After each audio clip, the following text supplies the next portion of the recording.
anti-democratic, because the relation between experimenter and subject is manipulative, and its results can therefore be used by dictators, but not by men of goodwill. 19. It regards abstract ideas such as morality or justice as fictions. 20. It is indifferent to the warmth and richness of human life, and it is incompatible with the creation and enjoyment of art, music, and literature, and with love for one's fellow men. These contentions represent, I believe, an extraordinary misunderstanding of the achievements and significance of a scientific enterprise. How can it be explained? The early history of the movement may have caused trouble. The first explicit behaviorist was John B. Watson, who in 1913 issued a kind of manifesto called Psychology as the Behaviorist Views It. As the title shows, he was not proposing a new science, but arguing that psychology should be redefined as the study of behavior. This may have been a strategic mistake.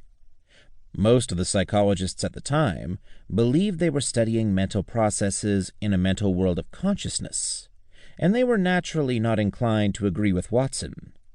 Early behaviorists wasted a good deal of time and confused an important central issue by attacking the introspective study of mental life.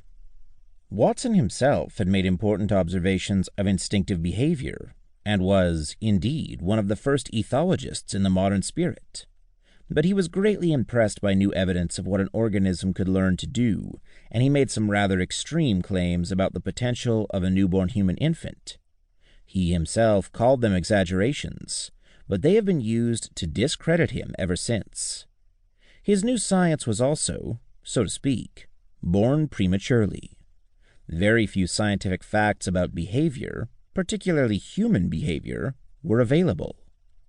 A shortage of facts is always a problem in a new science, but in Watson's aggressive program, in a field as vast as human behavior, it was especially damaging.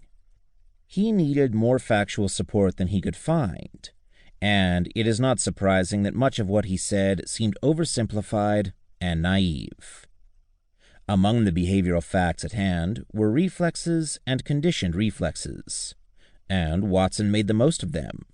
But the reflex suggested a push-pull type of causality not incompatible with the 19th century conception of a machine. The same impression was given by the work of the Russian physiologist Pavlov, published at about the same time, and it was not corrected by the stimulus-response psychology which emerged during the next 3 or 4 decades. Watson naturally emphasized the most reproducible results he could find, and most of them had been obtained from animals, the white rats of animal psychology and Pavlov's dogs. It seemed to be implied that human behavior had no distinguishing characteristics. And to bolster this claim that psychology was a science, and to fill out his textbook, he borrowed from anatomy and physiology, and Pavlov took the same line by insisting that his experiments on behavior were really an investigation of the physiological activity of the cerebral cortex, although neither man could point to any direct observations of the nervous system which threw light on behavior. They were also forced into hasty interpretations of complex behavior, Watson arguing that thinking was merely subvocal speech, and Pavlov that language was simply a second signal system. Watson had little or nothing to say about intention, or purpose, or creativity. He emphasized the technological promise of a science of behavior, but his examples were not incompatible with a manipulative control. More than 60 years have passed since Watson issued his manifesto, and a great deal has happened in that time. The scientific analysis of behavior has made dramatic progress, and the shortcomings in Watson's account are now, I believe, chiefly of historical interest.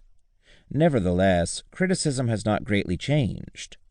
All the misunderstandings listed above are to be found in current publications by philosophers, theologians, social scientists, historians, men and women of letters, psychologists, and many others.